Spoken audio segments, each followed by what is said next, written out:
Hoy tenemos toda la serie azul, por fin, toda la serie azul.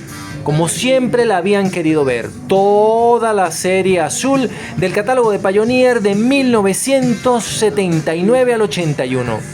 Salvo la serie Avante, que les vamos a buscar en otra oportunidad para mostrárselas. La serie azul de Pioneer incluía un montón de novedades técnicas que fueron planeadas para satisfacer primero a sus clientes y segundo el reto que les impuso Pioneer, que les impuso Sansui en aquella misma época con la serie negra montable en rack de 19 pulgadas. Me refiero a las piezas, por supuesto el 717, 517, 417, etcétera, que eran novedosas para el diseño clásico de Sansui. Vean, este es un equipo clásico de Sansui del catálogo de 1976 y esta es la serie nueva de Sansui que tiene una estética completamente distinta y eran equipos completos, es decir, el amplificador, el tuner, el ecualizador, el deck de cassette que todavía no lo tenemos, el plato tocadiscos que era muy bueno y Pioneer quería la respuesta perfecta.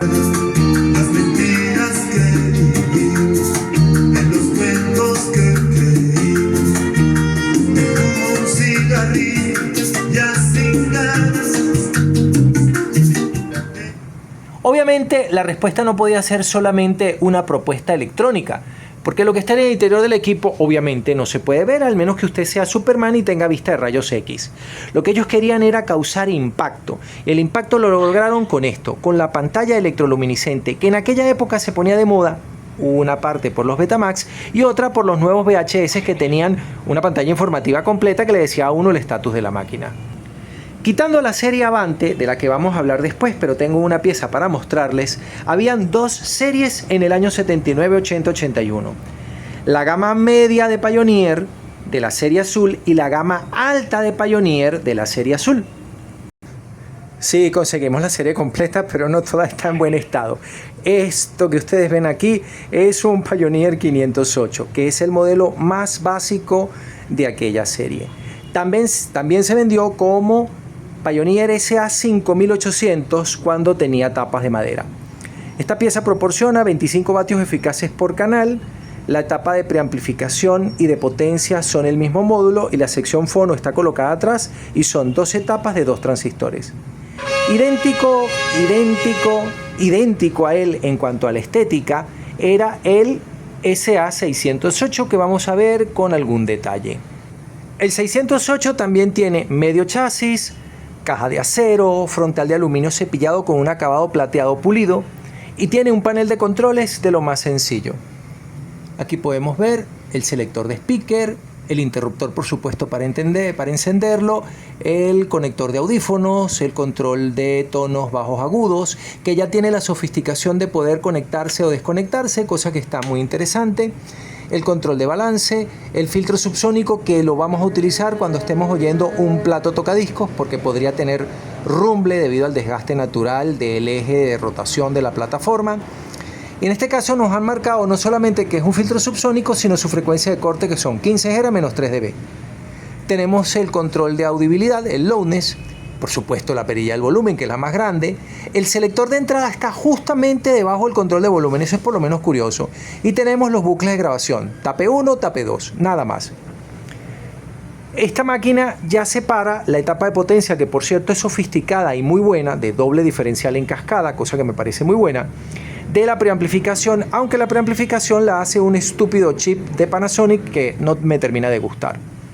Por supuesto tiene su bonita pantalla para marcar la potencia que serían, la pantalla no está calibrada para este modelo, eso es un problema, porque debería ser de 90 watts. El borde, aquí el tope, debería ser de 90 vatios. Serían de 0 a 45 vatios la potencia nominal y 90 vatios las potencias pico. También se pueden dar cuenta, déjenme jugar aquí un momento, que podemos elegir el fono y podemos elegir el tuner y me lo indica también la pantalla, es decir, no es solamente una pantalla indicadora de programa, sino es una indicadora de estatus. Más adelante Pioneer le agregaría más información.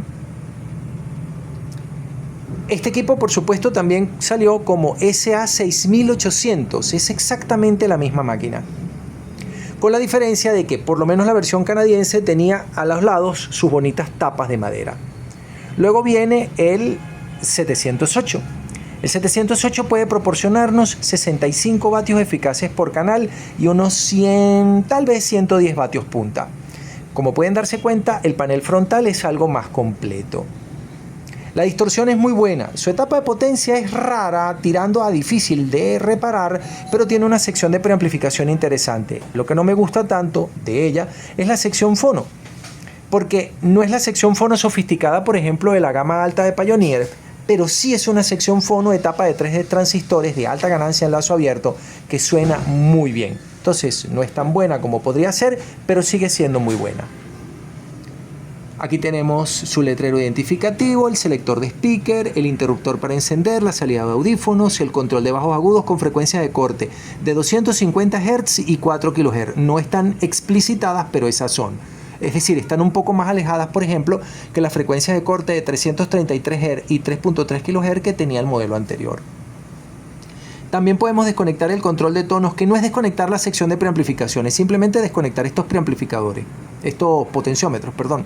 Tenemos aquí el control de balance, tenemos el filtro subsónico, tenemos el control de modos mono estéreo, que es parcialmente útil, el control de audibilidad, el control de volumen, por supuesto, el muting, que ahora flanquean los dos controles hermanos del control de volumen, lo flanquean, eso es curioso. Abajo tenemos el selector de entrada y después tenemos el bucle de grabación completo. Antes teníamos un bucle de grabación un bucle de grabación ahí más o menos raro. Esto lo que permite es oír lo que está en la cinta 1, oír lo que está en la cinta 2 o oír la señal de entrada, source. Pero también podemos copiar de 1 a 2, no hacer nada, copiar de 2 a 1. Interesante. Por cierto, es un equipo algo más grande, más largo que el 508 y 608. Y aquí hay una confusión. Varias personas han comentado que como el 508 es el 5800 y el 608 es el 6800, el 708 es igual al 7800. No, nada que ver. Porque aquí se hace la transición. El 708 es el modelo más grande de la gama media y el 7800 es el modelo más pequeño de la gama alta y son diferentes en todo. El 7800 es más largo, viene en una caja más grande, tiene un mejor disipador de calor y tiene algunos detalles de diseño que son distintos. Ya lo vamos a ver. Acá los tenemos los dos de frente. Vamos a enfocar con cariño y lentamente para que no haya confusión. Esta es la Pioneer 708, cuya pantalla llega a 65 vatios, y esta es la Pioneer 7800, cuya pantalla llega a 80 watts. Tenemos más o menos lo mismo. El selector de speaker, el interruptor para encender. Aquí tenemos el selector de speaker, pero el interruptor para encender ya tiene la estética nueva que hereda de la 9500 MK2, 8500 MK2. Salida para audífonos. Aquí tengo los controles. El filtro subsónico nuevamente y la oportunidad de desconectar el control de tonos. Al lado tenemos el control de bajos agudos, cuya frecuencia de corte son las mismas del 7800. 250 Hz para los bajos y 4 kHz para los agudos. Arriba tengo el loudness, que permite enfatizar el extremo grave y el extremo agudo, y nuevamente tiene frecuencias de corte distintas, por ejemplo, de los modelos pequeños. En los modelos pequeños los bajos son enfatizados por debajo de los 125 Hz, son unos bajos como sucios. En cambio aquí la frecuencia de acentuación principal son 50 Hz para los bajos y 12 kHz para los agudos, un sonido más limpio. Ya incluye la bonita aureola alrededor del control de volumen, que la unidad de 708, 608 y 508 no tienen. Alguno preguntará, si esta es la gama media y esta es la gama alta, ¿quién era la gama baja? Bien, la gama baja estaba formada por los amplificadores Pioneer SA 710, 610, 510 y 410 de la serie Avante. La diferencia con esos equipos, la diferencia de esos equipos con estos, es que son bajitos. Esa es la principal diferencia. Son unos equipos bajitos. Conservan la pantalla, conservan esta misma pantalla y las mismas potencias. 65 vatios para el tope, 45 vatios para el medio, 35 vatios para el modelo pequeño y 25 vatios para el más pequeño, que ya no tiene pantalla. Por cierto, el 608, 508 tienen como compañero un 408 que no tiene pantalla. Es serie azul, pero no tiene pantalla. Si nos damos cuenta, aquí tenemos el filtro subsónico y el control de modos, mientras que aquí tenemos el muting, el loudness, el control de balance, pero este interruptor mono estéreo que está aquí, ha sido sustituido por el control de modos, que es como en los amplificadores grandes: estéreo, reversa, L+R que es mono, solo canal derecho y solo canal izquierdo. Esto permite, por ejemplo, cambiar los altavoces cuando los hemos conectado al revés, permite amplificar solamente L con un amplificador y R con otro si tenemos un sistema con varios amplificadores, que era muy común por lo menos en Venezuela. Ahora el selector de entrada sí está colocado en el extremo derecho del panel de controles, como se acostumbra en otras máquinas, y no debajo del control de volumen, cosa que es rara, a mí, por lo menos a mí me parece extraña.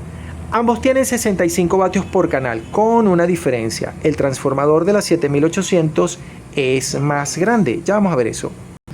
Ambos, por supuesto, son máquinas espléndidas, pero pertenecen a gamas distintas. Les voy a mostrar primero el 708. El 708 tiene la misma estructura del 508 y del 608. Básicamente tengo una viga que soporta el peso de los componentes, el disipador de calor cepillado, creo que es idea de Sony, al centro para los 4 transistores de potencia en cápsula plástica, que sirve como anclaje para la barra que soporta lo más pesado de esta máquina, que es el transformador. Aquí tenemos el selector de energía, el selector de voltaje, porque esta es una unidad de exportación. Atrás tenemos la unidad lógica de control y sección fono, muy al estilo del diseño de Yamaha. Vean ustedes dónde está el puente rectificador de 4 diodos, el banco de 2 capacitores de filtro grandes de corriente, el banco de capacitores de la fuente de alimentación del preamplificador con sus reguladores de voltaje, mírenlos, aquí están. Y todos estos componentes que están aquí son la sección fono, muy buena. Si se dan cuenta, la retroalimentación negativa del lazo de control de esta sección fono está hecha con capacitores de Mylar, no de simple poliéster metalizado. Y aquí hay una cosa que sí me molesta con Pioneer. Los amplificadores de 65 vatios, como por ejemplo el Yamaha CA810, llevan capacitores de 12.000 microfarad por 55 o 63 volts. Según el manual de servicio de esta máquina y de su hermano mayor, que es el Pioneer A6 de la serie dorada, deberían tener condensadores de 12.000 microfarad por 56 voltios, y le pusieron de 10.000 originales de fábrica, porque esos son los originales de fábrica. Si ustedes tienen esta planta, este amplificador, quiten esa porquería y pongan aquí piezas nuevas de 15.000 por 63. Aquí adelante podemos ver la tarjeta de potencia con sus transistores. Danse cuenta que aquí cambiaron uno y que esa reparación hay que revertirla, porque los originales son gris y verde. Delante tengo la tarjeta del control de volumen del selector y la tarjeta que controla la pantalla. Y una curiosidad de la pantalla, vamos a enfocar por aquí para que lo puedan ver. Esta fuente de alimentación, esta tarjeta de la pantalla, tiene su propia fuente de alimentación con su pequeñísimo transformador especial para alimentar el filamento y algunos voltajes auxiliares. Abajo tenemos la tarjeta auxiliar del pre, que es muy curiosa, y aquí tenemos la tarjeta del selector de speaker. Esa tarjeta auxiliar del pre es la tarjeta que da vida a estos dos controles, el bajos agudos. Esta máquina puede dar 65 vatios por canal, pero no tiene punch, no tiene sobrecarga. Dará unos 100 vatios punta en carga de 8 ohm y no tolera cargas de 4. Ahora les voy a mostrar un detallazo. Su transformador tiene 6.7 centímetros o 67 milímetros de ancho. Parece una diferencia pequeña, pero ya se van a dar cuenta de cómo la 7800 tiene otro diseño. A ojos del profano es la misma máquina. Y también da 65 vatios en el papel, aunque la distorsión armónica es ligeramente más pequeña. Lo mismo. Aquí tengo el selector de voltaje, aquí tengo las salidas de energía, aquí tengo las salidas a speaker, delante tengo el selector de speaker como siempre, aquí tengo el transformador que es proporcionado por bando, mientras que los de Sony son proporcionados por TAM radio. El disipador de calor sí va de extremo a extremo, completico, aquí no. Aquí está ligeramente pichirreado, miren este espacio que está aquí. pero en la 7800 no.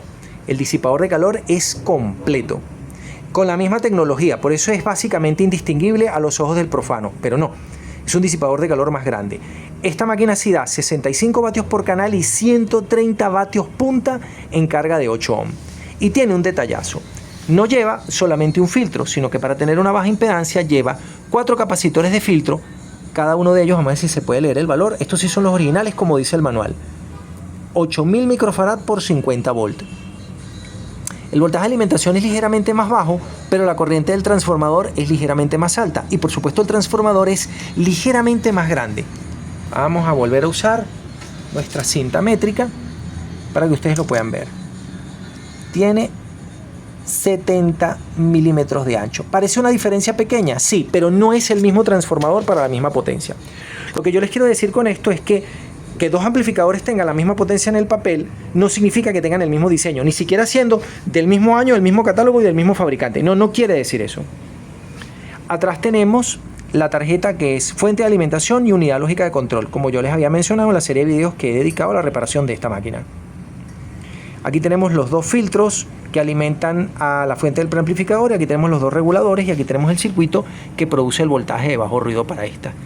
Delante tenemos la tarjeta de la etapa de potencia y delante tenemos el montón de tarjetas que hacen la sección de preamplificación, y hay una tarjeta separada aparte para la sección fono, que es una gran sección fono, es una tapa de más transistores, sofisticada, compleja, que da un sonido muy bonito. Dense cuenta de que la unidad lógica de control está aquí atrás, pero el circuito de protección, el relé que conecta los speakers, está adelante, porque básicamente es la misma tarjeta. Entre los dos, ¿cuál es preferible? Obviamente la 7800, que es una máquina, por supuesto, con mejores características, con un sonido más limpio, una mejor sección fono, una mejor pantalla, una pantalla que es más grande, y una etapa de potencia con una distorsión armónica más pequeña y un punto más de sobrecarga, a pesar de que tienen las mismas especificaciones en el papel.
Pintado en tu rostro he notado felicidad y complacencia de superar la pobreza por largo tiempo pasando.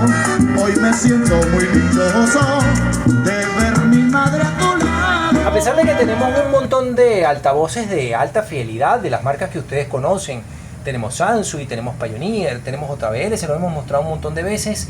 Muchos venezolanos en el extranjero nos han preguntado por Boeing. Para la mayor parte de los seguidores de este canal, Boeing tiene que ser una marca completamente desconocida. No la han visto ni en pintura. Han visto Sansui, han visto Pioneer, han visto JBL, pero no han visto Boeing. Sucede que en los años 70, en Venezuela, había una casa que fabricó parlantes, estas piezas, fabricó crossover, fabricó gabinetes acústicos enteros, fabricó gabinetes acústicos por encargo, que no son Boeing, que no tienen la etiqueta Boeing, como por ejemplo este no tiene la etiqueta Boeing, pero fue fabricado por Boeing o por Frontier y tiene componentes Boeing. Es una marca ya desaparecida, producto de la crisis y de un montón de cosas que pasaron que no debieron de suceder, pero tenía como mérito que llegaron a fabricar tweeters y rangos medios realmente muy buenos. Pocas cosas en la vida han sonado tan bien como este bonito Twitter que está aquí, como este Twitter AT3W y como este medio de 5 pulgadas de tapara, que en un capítulo posterior voy a aprovechar la oportunidad para mostrarles. Unos excelentes rangos medios de papel con suspensión de tela que sonaban maravillosamente.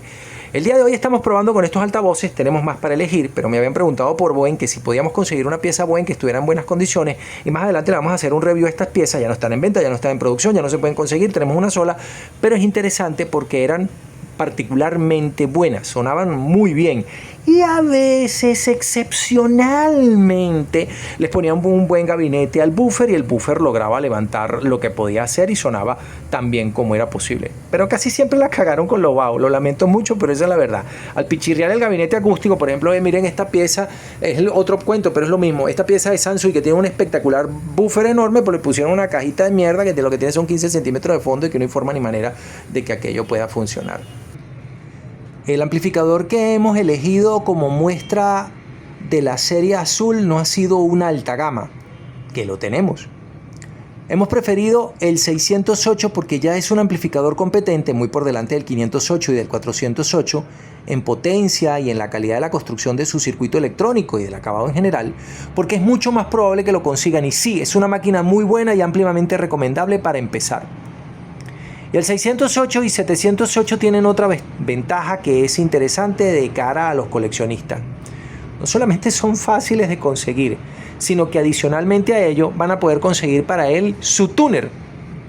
Este es el tuner TX608 que le era contemporáneo. Más adelante les contaré detalles de este bonito tuner que es simplemente excelente. Vamos a hacerle una bonita toma para que ustedes lo puedan pillar. Es un tuner totalmente analógico, no tiene ninguna sofisticación digital, pero también traía sus pantallas azules para que fuese posible ser compatibles con el resto de la serie. A mí me parece que es como un TX7500, pero con un diseño estético ligeramente actualizado. No me gusta tanto la pantalla negra, pero efectivamente se ve muy bien. Lamentándolo mucho, como yo les he contado en otros capítulos, la radio en Venezuela hoy da asco y no provoca prender la radio. Pero como pieza de colección para vestir el equipo, vale la pena.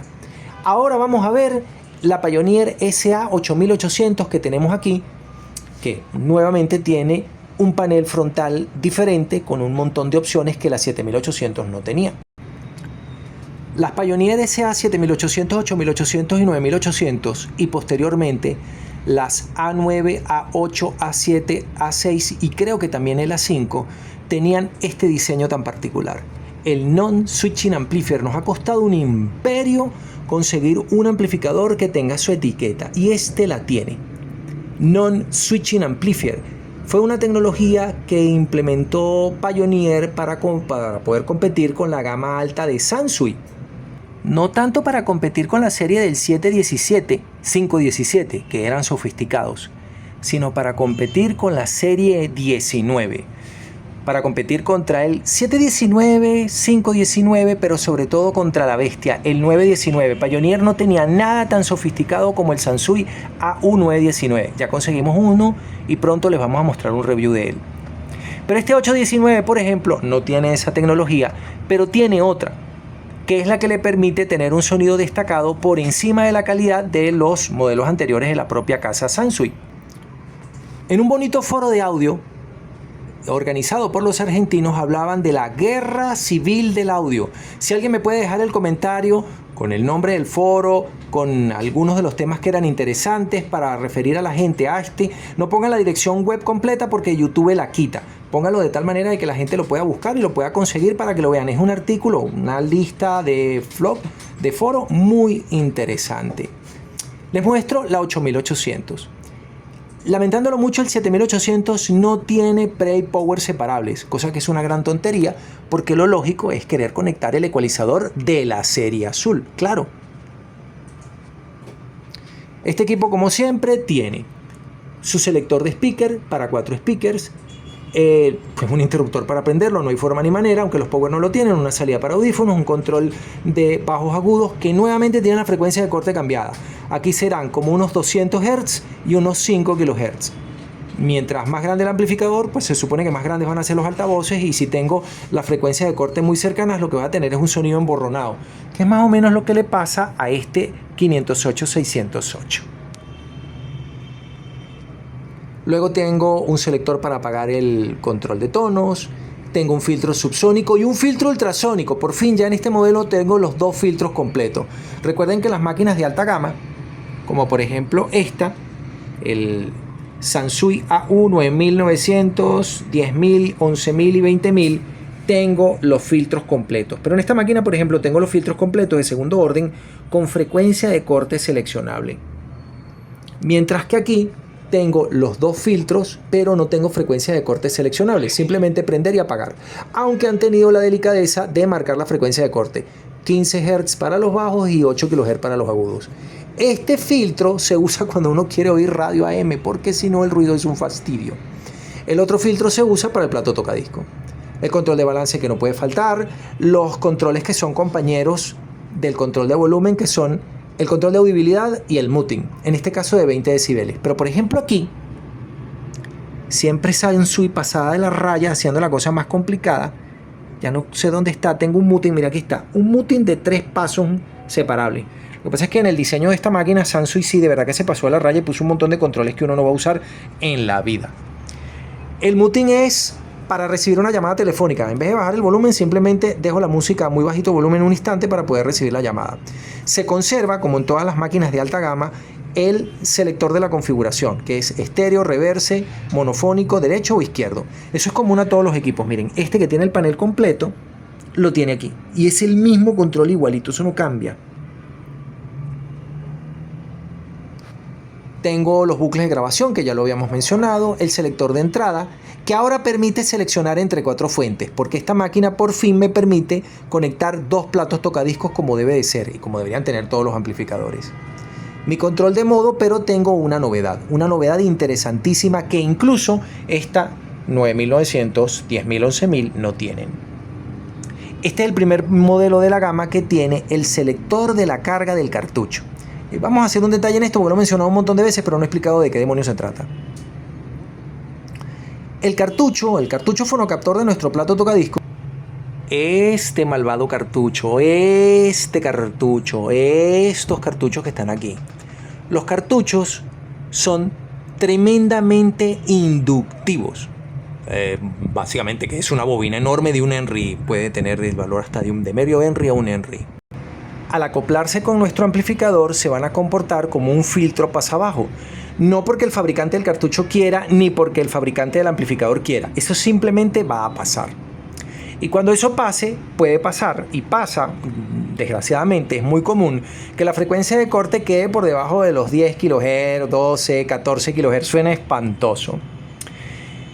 Entonces hay que ajustar la impedancia de entrada del amplificador para que se corresponda. Originalmente los cartuchos tenían una impedancia de salida de 47 kΩ, entonces yo ponía aquí 50K, que son 47 kΩ, y una inductancia tal que la capacitancia de entrada tuviese que ser de 200 picofarad o 300 picofarad. Esos números, por ejemplo, valen perfectamente para la Shure M44 clásica de toda la vida. Por eso es que la Shure M44, que es una cápsula de gama media, no particularmente buena, suena bien en prácticamente cualquier amplificador porque ella cumple con la norma. Pero la M55, la M75, la M70, la M80, esas no cumplen con la norma, tienen una impedancia de salida distinta y una inductancia distinta. Entonces hay que ajustar para que cuadre. Como el fabricante no es adivino y no sabe cuál es el estúpido cartucho que terminaste comprándote, tiene que permitirte ajustar la carga. Hay cartuchos europeos, por ejemplo, que son muy poco inductivos y con una impedancia de salida muy baja. Si yo lo dejo en la configuración de fábrica, 200 picofarad contra 50 kΩ, voy a tener un sonido chillón espantoso, entonces voy a tener un exceso de brillo.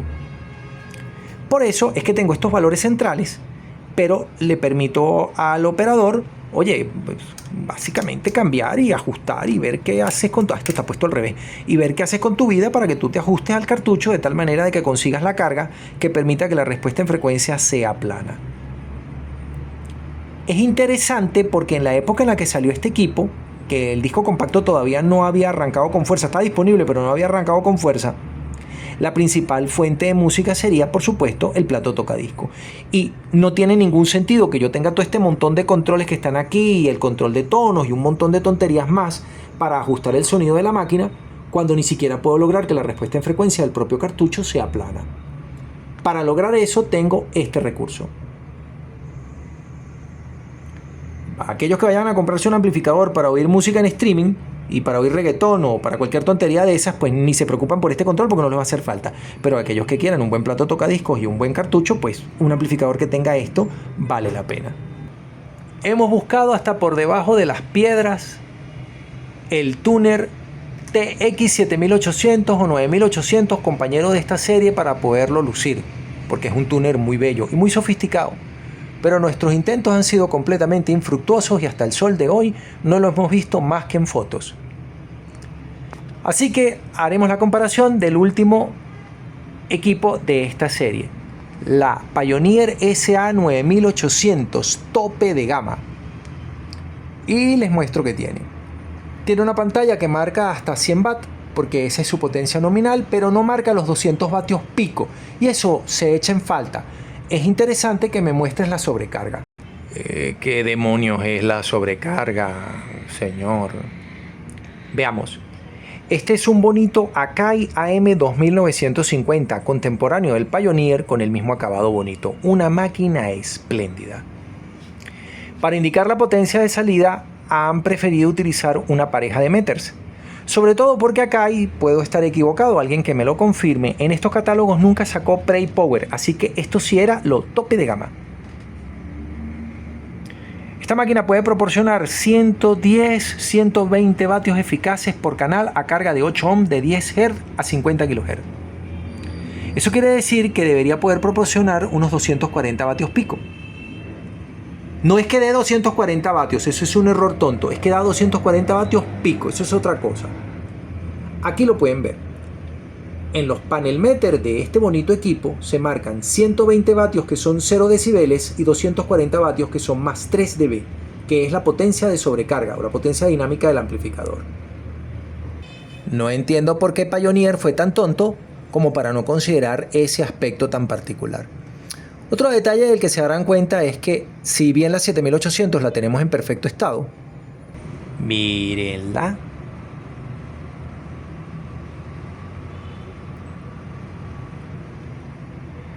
Las 9800 y algunas 8800 siempre llegan despedazadas. Esto tiene una triste razón de ser. En Venezuela, las 7800 nunca fueron atractivos para las minitecas por sus limitados 65 vatios por canal. Le digo limitados porque no le falta potencia dinámica. Esta máquina llena una sala de audio prácticamente con cualquier altavoz. Así que nunca fueron comprados por las minitecas y se quedaron en las casas de sus propietarios originales. Si ustedes van a comprar una máquina, yo les recomiendo las 7800. Casi siempre están de esta manera, impecables por dentro y por fuera. Mientras que, lamentándolo mucho, las 9800 le parieron un hijo a cada malandro del barrio. Entonces fueron del Winkelmann, del Jefferson, del Johnson, del Walkinson, de la miniteca CCS, de la Noes, de la Puede Haber Sido, de la Quería Ser Pero No Fue, de la Wannabe 4, y entonces las dejaron en este estado. Yo me imagino que este amplificador ya está pidiendo pensión de paternidad, porque para poner leche de los niños.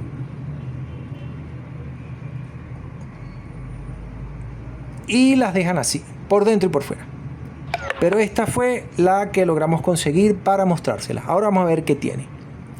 Tengo el interruptor de encendido, que al igual que el marco de la pantalla son de plástico, y cuando las máquinas están más o menos bien conservadas siguen siendo plateadas, pero en este caso ha perdido por completo la pintura y se ve el plástico que va por dentro. Ella no es así, se supone que debería verse de esta manera. Pero más allá de eso, en este amplificador, si lo consiguen en buen estado, sí han querido ponerme el panel de controles completo. Entonces tengo mi control de bajos agudos, tengo un selector para desconectarlo si quiero una respuesta perfectamente plana, aunque eso es una mentira siempre, pero bueno, la gente cree tonterías. Y tengo el selector de frecuencia de corte, 200 Hz o 400 Hz para los bajos, 2.5 kHz o 5 kHz para los agudos. Me parece muy curioso que Pioneer me haya pichirreado este control y solamente se lo haya puesto al tope de gama. Dense cuenta, por ejemplo, que la 8800 no tiene esos controles. Cuando, por ejemplo, Yamaha me pone estos controles en todos los amplificadores. Es decir, el Yamaha tope de gama 1010, pero también el 810 y el 710 y el 610, que no son el tope de gama ni están cerca de serlo, sí tienen la frecuencia de corte seleccionable. Esto ayuda, esto es interesantísimo. Cuando ustedes han oído un montón de música y han educado un poquito el oído y no oyen reggaetón, insisto, las frecuencias de cortes seleccionables ayudan porque le dan mayor margen de acción y control del control de tonos sobre el sonido de la música. Aquí tengo mi filtro subsónico y ultrasónico, otra vez solamente conectar, desconectar. Aquí tengo mi control de balance, ya le estamos limpiando las perillas que algunas tuvieron como un óxido y se ven raras. Aquí tengo los dos controles que son compañeros del control de volumen y su aureola. Esta aureola no es retroiluminada, ninguna de estas aureolas son retroiluminadas. Por ejemplo, Akai, que podríamos acusarla de haber descaradamente copiado el diseño de la aureola de Pioneer, pues en realidad lo hizo mejor. Miren esto, cuando yo enciendo mi bonito equipo, sí se prenden las luces del meter, cosa que es lógica, pero también se prende la estúpida aureola y hace que el amplificador realmente se vea muy bonito. Entonces yo no entiendo la pichirrez de Pioneer, y vemos más pichirreces que no me parecen las mejores. Miren, por ejemplo, aquí el muting para la misma gama de máquina del mismo año sí tiene 3 pasos calibrados. No me han puesto frecuencias de corte seleccionables, cosa que yo hubiese agradecido en todos los modelos, pero tengo un control de tonos de 5 bandas, que para la mayor parte de los usuarios puede ser excesivo incluso. Después del control de muting y el control de audibilidad, tengo el control de modos, que se estila en los amplificadores completos. Tengo el selector de los bucles de grabación, que siempre es interesante tenerlo, porque la gente en esta época, hoy en día no, pero la gente en esta época ponía los dos grabadores. Ponía grabadores de cinta magnética en formato cassette y en formato OpenRel. El selector de entrada, o lo que queda de él, no sé por qué siempre le parten esta perilla a los 9800, me enteraré algún día. Y por supuesto el selector de la carga del cartucho, como habíamos explicado anteriormente, que siempre es interesante. Aunque ya tengo varios videos dedicados a las grabadoras de cinta magnética, cabe apuntar un detallazo. Hoy en día la fuente de música para la mayor parte de los entusiastas será el streaming, que suena espantoso cuando ustedes lo comparan contra el sonido de un CD player en condiciones. En aquella época utilizábamos por contra los grabadores de cinta magnética. Un grabador de cinta magnética de esta categoría, 3 cabezales y algunos 2 cabezales muy buenos, con una cinta en condiciones, normalmente una buena cinta de cromo o las cintas TDK AR y ARX, que también sonaban fantástico y eran de posición normal, nos podía ofrecer un sonido que era indistinguible. Indistinguible que al pasar de la fuente que estamos grabando a oír el tape con este botón particular que tiene el equipo, no se distinguía la diferencia, y todos los 3 cabezales tienen la misma configuración. Aquí está, y aquí no sé dónde está. Aquí está, este tape monitor. Esto le permitía a la gente no solamente sacar copias de su música en discos para preservar los discos o recibir discos prestados para sacar copias de ellos, sino además grabar la música para compartirla al automóvil o al Walkman, que en esta época estaba apareciendo. Recuerden que el Walkman es de 1979 y estas máquinas son de 1979, y tener la música portátil era una cosa de altísima tecnología. Estos grabadores en particular son espléndidos. Para los que tengan la duda, estas pantallas no parpadean, no hacen flicker. El flicker lo están haciendo contra la cámara del teléfono, porque lo que yo estoy viendo, lo que en realidad está pasando, no se ve exactamente igual en la cámara, ni es el color de la pantalla. Esas pantallas que ustedes están viendo azules, en realidad son ligeramente más verdes. Son como de un azul agua marina. Una de las cosas interesantes de la serie azul es que tienen de todo. Hay unos platos tocadiscos serie azul que son espléndidos. Y teníamos los tweaking, que no los he conseguido para este capítulo, que son el expansor de rango dinámico, que es útil para los discos y para las cintas, el reverberador, que es útil cuando tenemos la sala de audio demasiado acondicionada, y por supuesto, como no puede ser de otra forma, el ecualizador gráfico. El ecualizador gráfico, como yo siempre les he comentado, lo he hecho un montón de veces, no sirve para acomodar la música. Para eso está el control de tono del amplificador. Bueno, no ese, este que por lo menos tiene perillas. El ecualizador está para compensar la acústica de nuestra sala, porque casi todo el mundo quiere comprar los equipos más espectaculares del mundo y no se gastan un duro en hacer que la sala de audio funcione razonablemente bien. Hasta aquí este bonito capítulo en el que quería mostrarles toda la serie azul que he podido comprar, que he podido conseguir, que hemos podido tener al mismo tiempo, porque estos equipos llegan y por supuesto se van. Y quiero de todos ustedes un saludo muy especial para lo que queda del 508. Desde Santiago de León de Caracas, saludo y suerte. Compre mi libro, que es lo que financia la producción del material de este canal.